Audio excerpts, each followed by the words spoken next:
महाभारता, इंद्रप्रस्थ का उदय और अर्जुना का धर्म। बंजार जमीन से एक महान नागरी तक युधिष्ठिरा को खांडवप्रस्थ का राजा बनाया गया। एक ऐसी भूमि जिसे कोई राजा लेना नहीं चाहता था। सूखी जमीन, फटी हुई धरती, शांत, बेजान। ना नदियां बहती थी, ना खेती होती थी, ना लोग वहां रहते थे। एक ऐसा राज्य जो सिर्फ नाम का था। लेकिन पांडवों ने हार नहीं मानी। अगले ही दिन पांडव निकल पड़े खांडवप्रस्थ की ओर। और वो अकेले नहीं थे, उनके साथ थे कृष्णा और महान ऋषि व्यास। वो उत्तर की तरफ बढ़े, कठिन रास्तों से, सन्नते के बीच, अनिश्चितता के साथ। और फिर आखिरकार उन्हें वो जगह मिल गई, एक ऐसी भूमि जो अभी नागरी नहीं बनी थी, लेकिन जिसमें अनंत संभावनाएं छुपी थी। व्यास आगे बढ़े, पवित्र अग्नि प्रज्वालित हुई, मंत्रों की ध्वनि गूंज उठी, जैसे हवा भी बदल रही हो। देवताओं का आवाहन किया गया। कृष्णा ऋषि के पास शांत बैठ गए, गहरी एकाग्रता के साथ, जैसे ये पल पहले से ही लिखा गया हो। और तब इंद्र प्रकट हुए, न गरज के साथ, न क्रोध के साथ, बल्कि एक दिव्य उपस्थिति के रूप में। तुम क्या चाहते हो? उन्होंने पूछा। कृष्ण ने शांत स्वर में कहा, इस भूमि को आशीर्वाद दीजिए, ये समृद्ध बने, ये उठे और धर्म के योग्य बने। और इंद्र ने स्वीकार कर लिया। वो भूमि पवित्र हो गई, दिव्य कृपा से स्पर्शित। युधिष्ठिरा ने उस भूमि को वैसे नहीं देखा जैसे वो थी, बल्कि वैसे देखा जैसे वो बन सकती थी। भीमा ने उसमें एक चुनौती देखी, अर्जुना ने एक भविष्य देखा, और कृष्णा ने नियति को आकार लेते देखा। वो आगे बढ़े, शांत, निश्चित। ये भूमि, उन्होंने कहा, उठेगी, किस्मत से नहीं, परिश्रम से, दृष्टि से, धर्म से। और फिर काम शुरू हुआ। जंगल साफ किए गए, नदियों का रुख बदला गया, खेतों को तैयार किया गया। जो भूमि सूखी थी, धीरे धीरे जीवित होने लगी। घर बनने लगे, सड़कें ने बिछाई गई, मंदिर खड़े हुए, जहां प्रार्थना और उद्देश्य की गूंज थी। ब्राह्मण आए, कारीगर आए, व्यापारी, मजदूर, परिवार, लोग बसने लगे। और धीरे धीरे खांडवप्रस्थ अब खाली नहीं रहा, वो बन गया इंद्रप्रस्थ। सुंदरता की नागरी, व्यवस्था की नागरी, समृद्धि की नागरी, आशा की नागरी। कृष्णा वहां कई दिनों तक रहे, मार्गदर्शन देते हुए, सब देखते हुए, ये सुनिश्चित करते हुए कि जो बनाया गया है वो सदा टिका रहे। द्रौपदी ने बड़े प्रेम और श्रद्धा से कृष्ण की सेवा की, सम्मान के साथ, अपनापन के साथ, सच्ची भावना के साथ। और धीरे धीरे वो कृष्ण को बहुत प्रिय हो गई।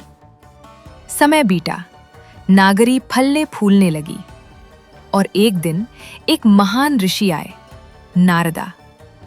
युधिष्ठिरा ने बड़े सम्मान के साथ उनका स्वागत किया, उनके चरण धोए, उन्हें आसन दिया और पूरी श्रद्धा से उनकी बात सुनी। नारदा ने पांचों भाइयों को देखा, फिर द्रौपदी की तरफ देखा। तुम सब एक हो, उन्होंने कहा, लेकिन एकता को सुरक्षित रखना पड़ता है। उन्होंने संतुलन की बात की, अनुशासन की, संयम की, धर्म की।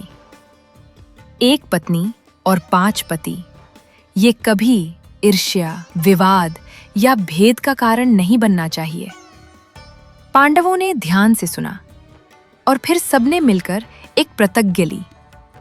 हर भाई एक समय में द्रौपदी के साथ रहेगा, और अगर कोई भाई उस कक्ष में प्रवेश करे जब द्रौपदी किसी और भाई के साथ हो, तो उसे पूरे वर्ष के लिए वन में जाना होगा। एक नियम सम्मान का, एक नियम संयम का, एक नियम अपनी एकता की रक्षा के लिए। कई वर्ष बीत गए। इंद्रप्रस्था और भी समृद्ध हो गया। पांडवों ने राज्य किया, न्याय के साथ, निष्पक्षता के साथ, धर्म के साथ। उनकी शक्ति बढ़ने लगी। उनका नाम दूर दूर तक फैलने लगा। वो एक उदाहरण बन गए इस बात का कि धर्म और सदाचार का जीवन समृद्धि लाता है। लेकिन नियति कभी रुकती नहीं। एक दिन जब द्रौपदी युधिष्ठिर के साथ थी, तभी एक ब्राह्मण राजमहल के द्वार पर दौड़ता हुआ आया। परेशान, घबराया हुआ, उसकी आवाज में डर था। हे महाराज, वो पुकारा, मेरी गाय, मेरा धन लूट लिया गया है। पांडवों के राज्य में ये कैसे हो सकता है? अर्जुना ने उसकी पुकार सुनी। बिना एक पल गावे वो तुरंत उठ खड़े हुए। एक क्षत्रिय का कर्तव्य इंतजार नहीं कर सकता था, लेकिन उनके अस्त्र शास्त्र अंदर थे। उसी कक्ष में अर्जुना रुक गए। प्रतिज्ञा या कर्तव्य, धर्म या परिणाम? ब्राह्मण की पुकार फिर गूंजी। अगर वो कुछ ना करते तो एक निर्दोष व्यक्ति पीड़ा पाता, और उससे भी बड़ा युधिष्ठिर का राज्य अन्याय से कलंकित हो जाता।